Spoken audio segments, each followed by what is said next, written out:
Welcome to the University of Michigan Dentistry Podcast Series, promoting oral health care worldwide.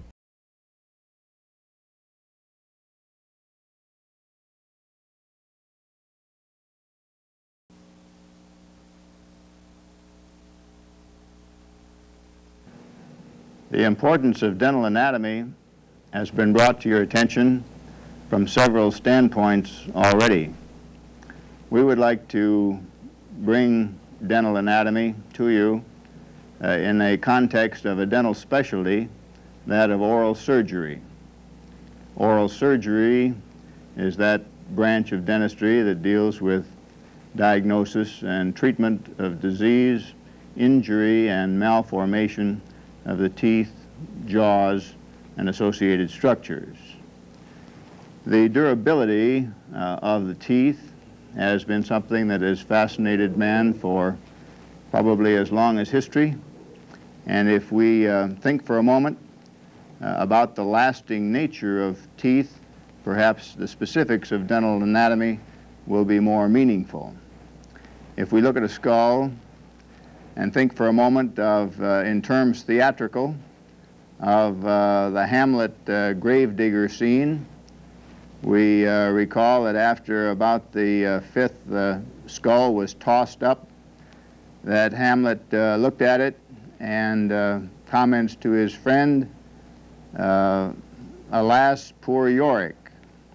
I knew him well, Horatio, a fellow of infinite jest, of most excellent fancy." Now, how did Hamlet know that that was Yorick's skull? He certainly couldn't tell, because he was not an anatomist, anything about the details of the osteology, but certainly as far as teeth, they are the conspicuous and lasting aspects, and teeth and their specific morphology have been the things that have settled the arguments between anthropologists and archaeologists and even criminologists when it comes to identifying either the criminal or the victim, as this aspect of the remains is always the most durable over the centuries. The formation of teeth is a most intricate interaction between the ectodermal and mesodermal structures, and their dynamic eruption is indeed a most unusual biologic phenomenon. How we wind up with first 20 primary and then 32 permanent teeth well arranged for the dynamics of function is a very important area for your interest for a lifetime. We'll be emphasizing a number of ways in which the teeth are of interest in oral surgery beyond their usual masticatory function consideration. This slide will show us how the teeth are anchored from the cemental surface by way of the periodontal ligament to the alveolar bone of the socket. This ligamentous attachment is very strong and very durable and anchors the teeth extremely well into the bone of the jaws, so much so that the teeth can be used to control the segments of the jaws in the event of fractures of those jaws. If we return to the skull for a moment, we will see how the teeth as a unit provide a central core for the organization of the entire maxillofacial skeleton. So when injury breaks the jaws, the arrangement of the teeth and their beautiful firm anchorage allows the teeth and their morphology and surfaces of occlusion to serve as guides and means to put the jaw parts back together again. We'll look at an X-ray of a fractured jaw, and we see the dark fracture line extending upward into the socket of a lower bicuspid tooth. This fracture then means that the entire jaw is divided into different pieces, and the muscles tend to pull the fragments apart.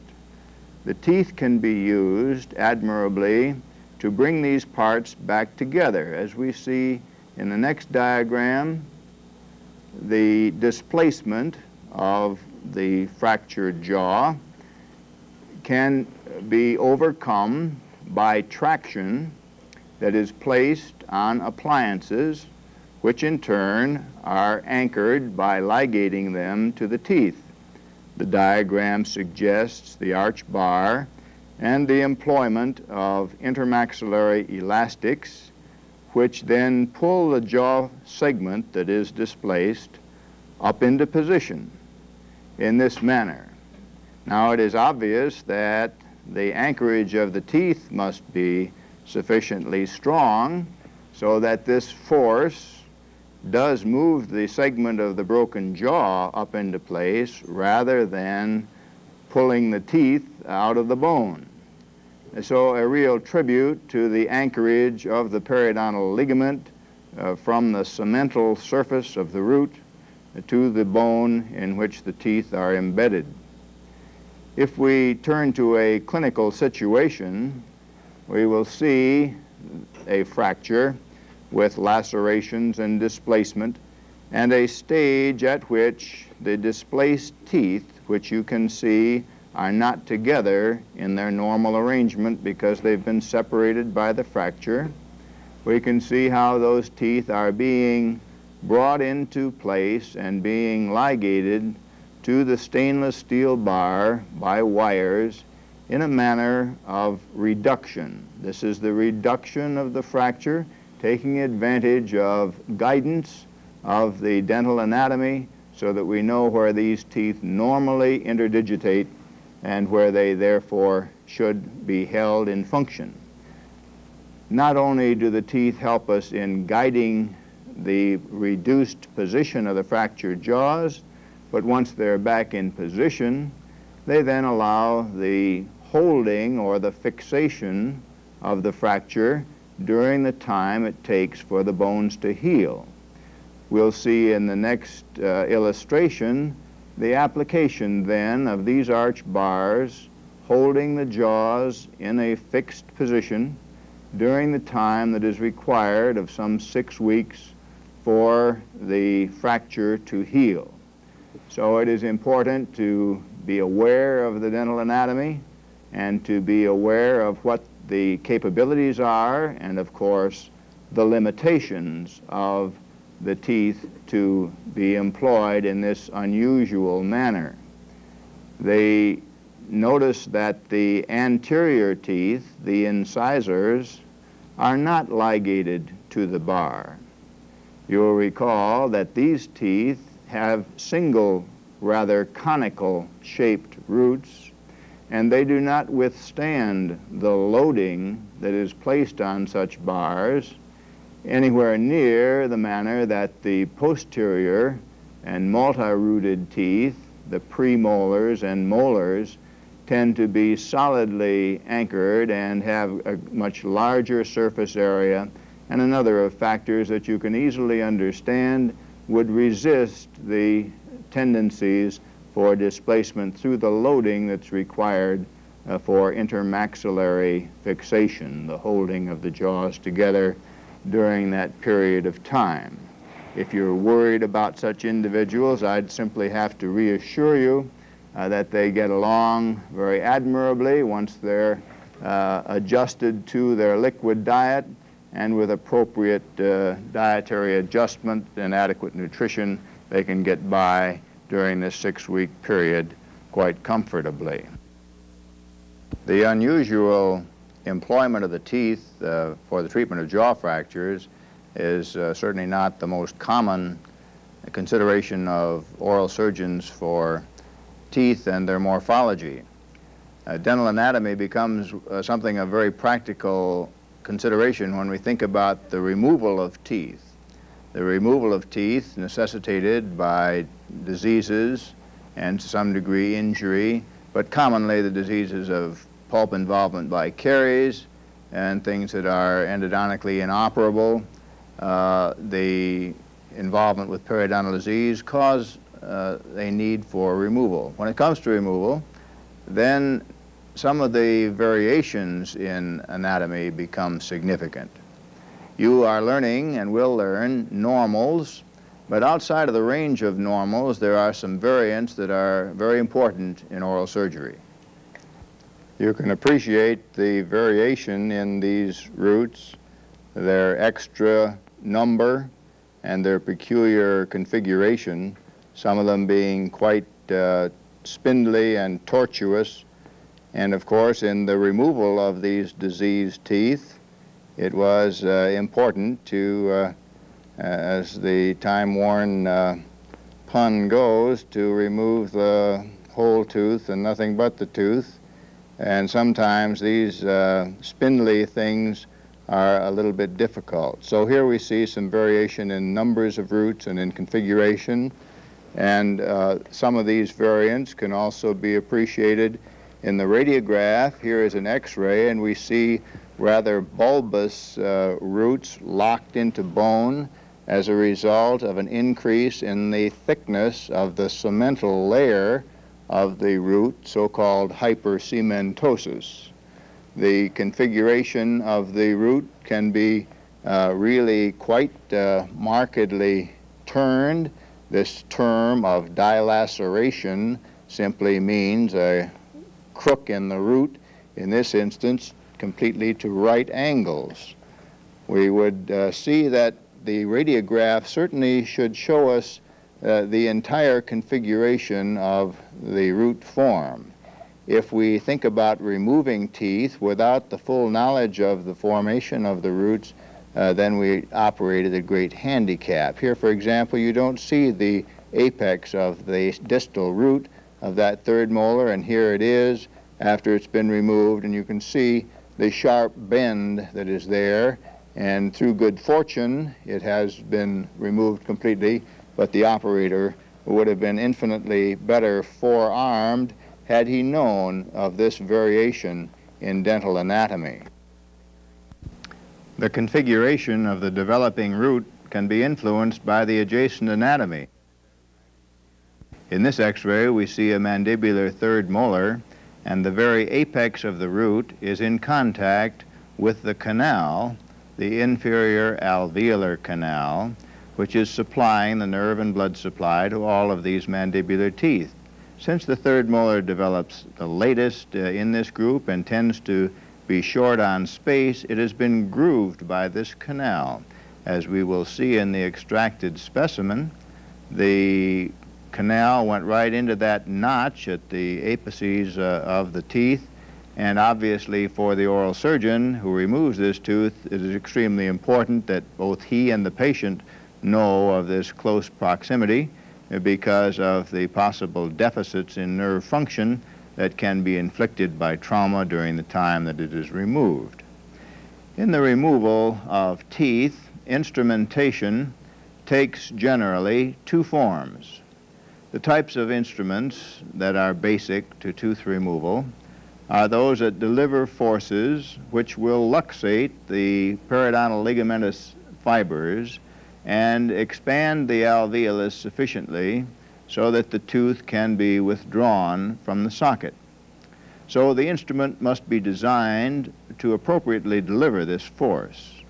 The forceps is a rather primitive designed instrument which looks not unlike any kind of grasping plier. Its design is such that the beaks tend to be oriented with the handles so that we can deliver the forces to remove the teeth, and the beak is designed so that it will adapt well, not to the crown of the tooth where it grasps, but rather to the cervical portion of the tooth. We would see that for the upper arch, this so-called universal forceps, or 151, can be applied and is applied one beak at a time and is applied well up on the neck of the tooth. It is designed then to lock in that manner, and the operator will of course support the jaw while the tooth is mobilized. The forces then are applied by the forcep. Now, for the molar tooth, one can see that the beaks of this forcep are rather inadequate in their design. They do not encompass the tooth well, and therefore a molar forcep is designed. Here we see a molar forcep, and the beaks of this forcep are specialized. One of the beaks has a prong on it, and that prominence is designed to engage the bifurcation or the splitting of the buccal roots of a molar. As a consequence, we must have then a right and a left forcep for this purpose. This particular one is designed for the right maxillary molars because this prong is on the lateral or buccal surface, and the prong would fit on this molar in a manner that would slide up and engage the bifurcation area in that manner. And thusly the forces could be applied. In the application of the forces then, we would see that the forcep should actually engage well up on the neck of the tooth rather than on the crown. If we look at this line drawing, we would see that the forcep has been applied only to the coronal portion of the tooth, and when the forces are applied, there is a marked tendency for a fracture of the crown off at the level of the bone, making the extraction infinitely more complicated and difficult, simply by applying the forcep poorly. In the more correct application, we would see that the beaks slide up well on the neck of the tooth, and the forces then are delivered to the root itself so that they can be applied in the manner that will best develop the torsions and movements that rupture the periodontal ligament and expand slightly the alveolus. Some of the teeth with conical roots are designed so that torsion is effective. Here on a mandibular premolar tooth, we can see the rotational forces that are helpful in delivering torque to sever the ligamentous fibers. There is never any application of traction. Teeth are never pulled, in spite of the colloquialism. That is something that you will not use, at least not when you're in the oral surgery department. Teeth are extracted and are not pulled. The ligamentous attachment is broken down, and then after that has been completed, the teeth are lifted from their sockets with forces that are always under control and never under direct traction. We will see some of this application of force in an illustration in the clinic.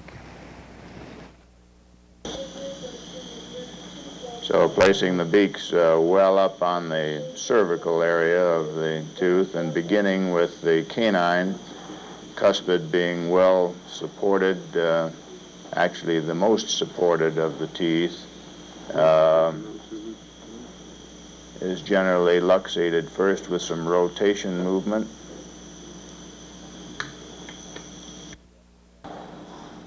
This is the upper anterior forcep. We should have a number 1. So the canine is removed, and then the root support of the lateral and central are less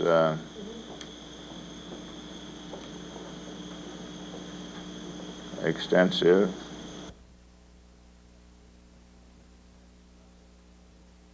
The second basic instrument in the delivery of force for the removal of teeth are elevators. The elevators are forms of levers and are basically of 2 types. We will look at the design and see that they are either concave in their surface, slightly serrated, you can see here, for better engaging, and rather straight, and we'll see the application of that in a moment, or they are of so-called pick design, in that these are pointed and they engage for leverage in a little different manner. If we turn first to the 77R elevator, we would see the application of this instrument in the delivery of forces to the tooth to be removed, in that the elevator can, after the soft tissues are reflected back, be insinuated in the interproximal space and then held against the tooth. As it is so held and sliding in firmly against the tooth, it then can rotate, and in the rotation, the bone of the alveolar crest is used as the fulcrum, whereas the working arm delivers the force to the tooth in a direction that tends to move it both distally and upward. As we can see in reverse situation in the maxillary arch in the diagram, this same elevator is being applied, and we can see the manner in which the effective force tends to, through rotation, deliver the tooth outward in a manner where force is effective in a very small space. Basically, elevators apply force in very confined space areas. If we think for a moment next about those pick elevators and look at the next diagram, we can see a manner in which the pick elevator is enhanced by drilling a hole into the root surface so that the tip of the pick elevator can engage the tooth, and the adjacent bone can be used as the fulcrum, and as the arrows would indicate, the application of force in a manner that controls the movement and delivers the tooth from its socket effectively. If we look at a clinical situation for the application of elevators, we will see several other things about their use. And we'll approach this next with the small elevator. This is a dental elevator, 77R elevator. And with that, we'll insert it into the space where the tooth was sectioned. And I'm sliding the broad end of the periosteal elevator again under the flap, resting it on bone so you can see that is atraumatic as possible. And we'll take this elevator and go in and section out, bring out the distal of the crown that was fractured off. We'll grasp that with a hemostat, and that will give us space on the distal into which we can rotate the remainder of the crown. So we'll see about the adequacy of this space. The elevator is now being placed on the mesial, and as it goes in between the crown of the tooth and the bone, we'll rotate it toward the tooth to be removed. That's a rotation toward the distal, lots of pressure, Bob, a rotation to the distal, and a downward motion of the elevator handle in that manner. So we have here the mesial of the crown and the mesial root, and we will still have, of course, the distal root remaining. It's moved now toward the mesial, and it's locked there, and I'll take the other pick elevator and see if we can move it toward the buccal. Come in behind it this way, and we'll try to again bring it forward and up. This is the beauty of the pick elevators. You can see a little motion in the other direction now, going out toward the buccal. I'll go back to that The elevator, and you also might give me a little curette. I'd like to demonstrate how the curette, just the double-ended curette, can be, well, I guess it's a little late. We got it out with that. All right. So we'll approach this distal root and bring it up in this manner.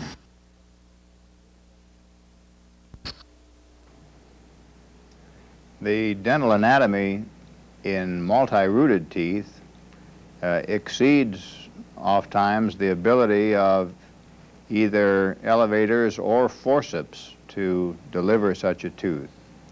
For example, the maxillary molars often appear as tripods with their three roots locked in bone and virtually an anchor which resists the effort of a forceps to dislodge this from the maxilla. These diagrams illustrate the approach to the maxillary molar with an initial division of the crown and then the separation of the roots so that they may then be simplified for individual delivery. If we turn to a clinical situation illustrating this, we would see the manner in which this can be accomplished.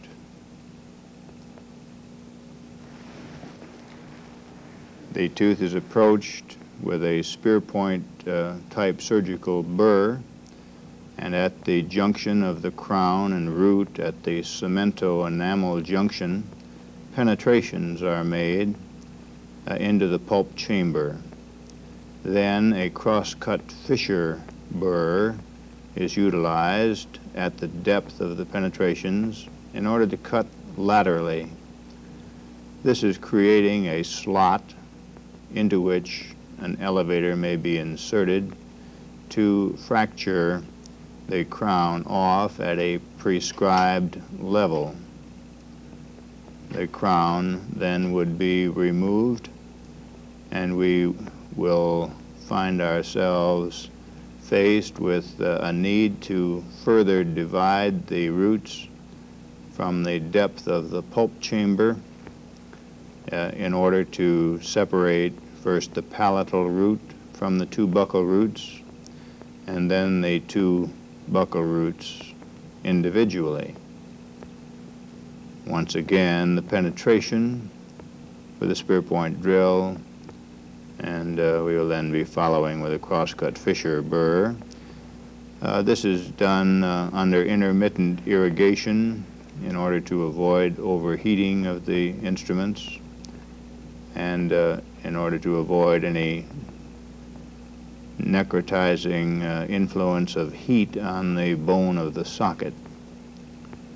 So we are making the cut through between the two buccal roots, and then we will have the demonstration of the separation of all three roots that are so divergent in their configuration.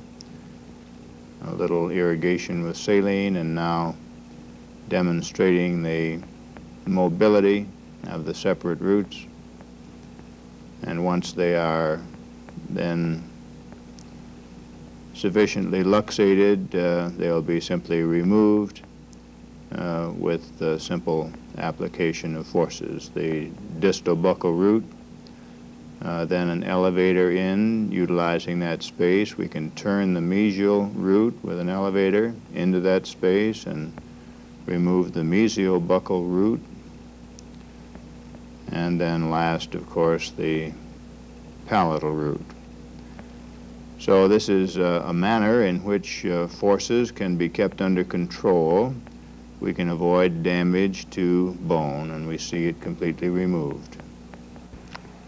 This same divide and conquer principle that we've seen in the removal of the MultiRooted molar can also be very helpful in situations for the removal of third molars where space is very limited and where bone is quite dense. If we turn to an X-ray of such a third molar, at first glance we would see that the anatomic form of these roots looks fairly simple, like two roots of any molar in the mandible. But if you look rather carefully at these roots, you'll see on the distal that distal root suddenly takes a very sharp bend toward the mesial and is paralleling the canal throughout. Certainly, in order to remove these roots, we must of necessity, if we're going to get them out, not fracture off those small apices or damage the nerve down there, we have to create space. Space can be created in this situation by, again, dividing the crown, as we'll see in this next example, in which sequentially, as you see the series, the roots are rather sharply bent again, but by removing crown and dividing roots individually, one can see that you can get space, and then into that space with force application with elevators, we can accommodate and compensate for the variations in dental anatomy. Our next illustration of a situation will take us to our last thoughts about dental anatomy as it dictates what may be done with third molars other than remove them. This X-ray on the left shows a first molar deeply involved by previous caries and with pulp degenerations and a root configuration that does not lend itself well to endodontics. That tooth must be removed. Well, with good timing, one can see in the same radiograph an incompletely formed third molar. This is an ideal situation for the potentials of tooth transplantation. Autogenous tooth transplantation, that is in the same individual, can be performed effectively with the vitality of the tooth preserved if this nice situation is found, namely anatomic considerations that find the dimensions of the third molar appropriate to substitute for the first molar that needs to be removed. We would see this accomplished in the right radiograph where, again, the incompletely developed third molar has been placed into the socket of that first molar that was just removed. This is done at the same time of same operation, and the reason we can get away with this has to do with the morphogenesis stage in root development. We will recall that the root is formed gradually, and in this section we see the early pulp chamber and the wide open, incompletely developed roots below. There is no definitive blood and nerve supply to that pulpal tissue. It is almost placenta-like in its capillary bed where it is developing.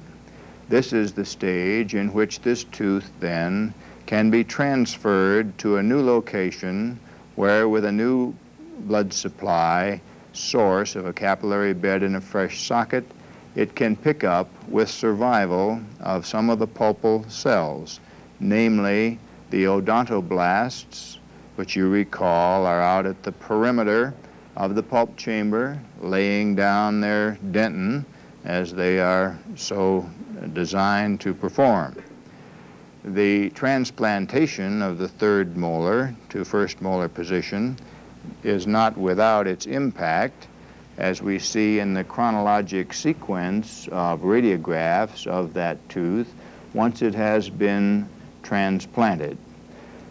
The transplanted tooth is initially stabilized by wiring, and once it has been so fixed, it has a potential for a small degree of eruption into function and for a small increment in root formation.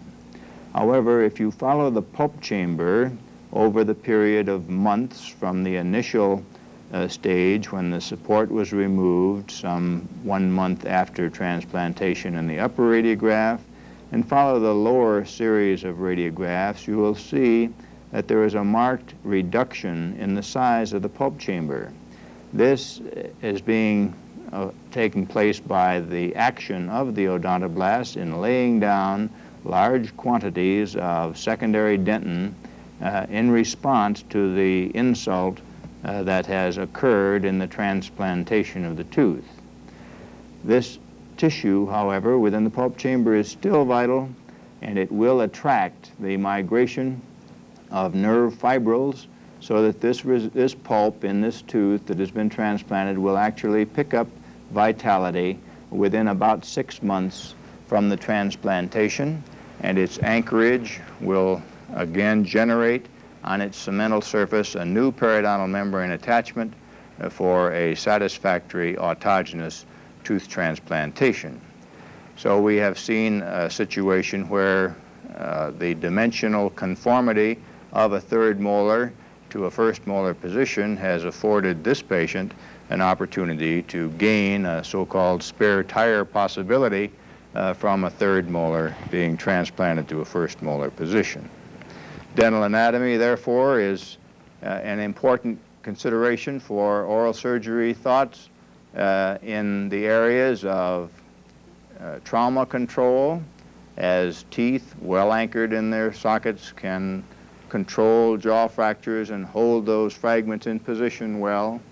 We have seen the variation in root formation that taxes the skills of the oral surgeon and the dentist in general who tries to separate diseased teeth from the jaws in compensating for the variations in dental anatomy that an individual patient may present. Then we have seen the instrumentation, the design of the instruments for oral surgery to accommodate for the dental anatomic surfaces to which they are to be applied. And we've seen them in their applications to break down the periodontal ligament attachment and to deliver such teeth. And we've seen divide and conquer principles which tend to simplify the delivery of such teeth, and a bit of the third molar story, both in its need to apply forces in confined space to accommodate for some of the, again, root variants that are there, and some of the dental anatomic potentials that will make possible the transplantation of an incompletely developed tooth to a new position. So one can see that in oral surgery, as in all areas of dentistry, the morphogenesis of teeth plays an extremely important role and should cause all of us to constantly keep in mind the formation of both crown and roots of these important teeth to which you're dedicating your careers. You've been listening to a presentation from the University of Michigan School of Dentistry, which is dedicated to supporting open learning and open educational resources. This recording is licensed under the Creative Commons. It may be reused and redistributed for nonprofit use. Please attribute materials to the University of Michigan School of Dentistry and redistribute under this same license. For more information on how this and other University of Michigan School of Dentistry recordings may be used, visit www.dent.umich.edu/license.